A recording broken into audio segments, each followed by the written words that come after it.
Good morning, A2 students. So we're continuing on with this second lesson in our new Unit 2, and this is about geometry stuff.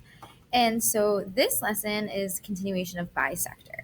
So we learned in that first video that bisector means to cut something, like a segment, a line segment, or an angle in half. And when you cut something in half, it creates two equal parts. So let's take a look at this first example 1 here. So example 1 tells us now here, this is where we need to remember that notation from that first lesson.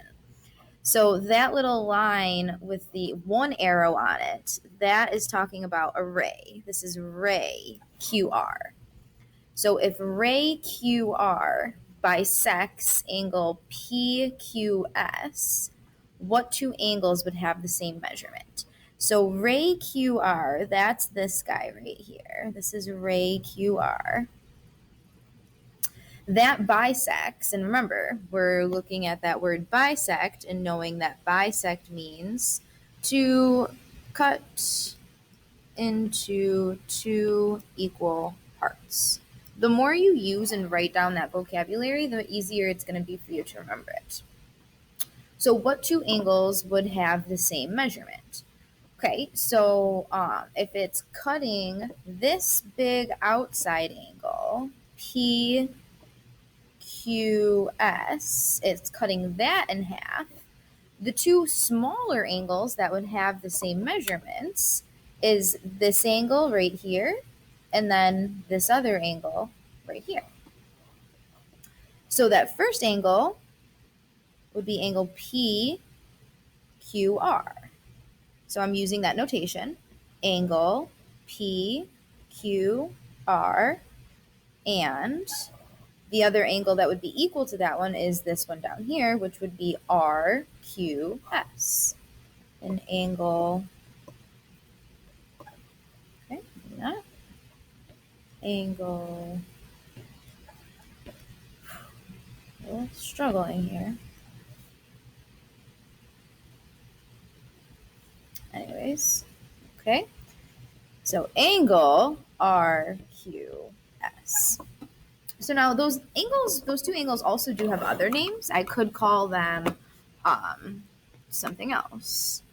Or you could say, so instead of calling that angle PQR, you could call that angle RQP.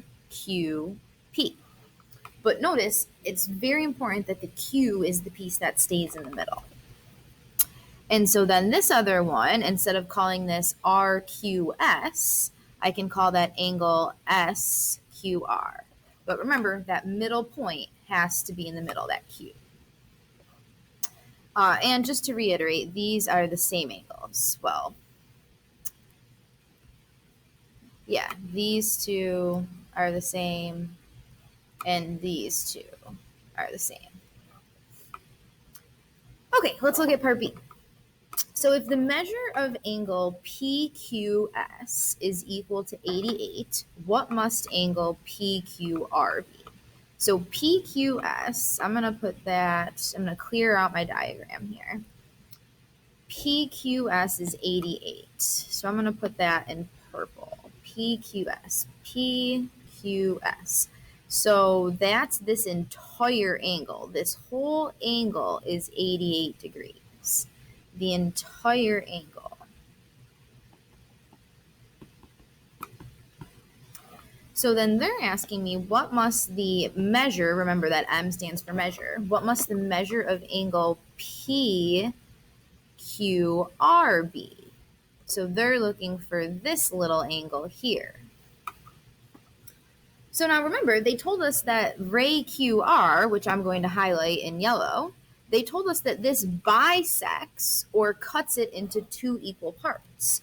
So if we know that the whole thing is 88 and that we're going to cut that into two equal parts, that means that the measure of angle PQR must be 88 divided by 2. 88 cut in half.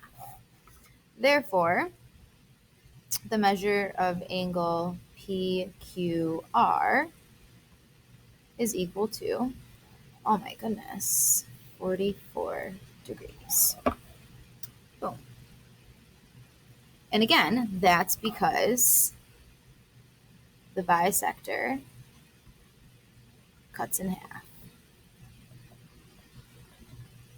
And half of 88 is 44.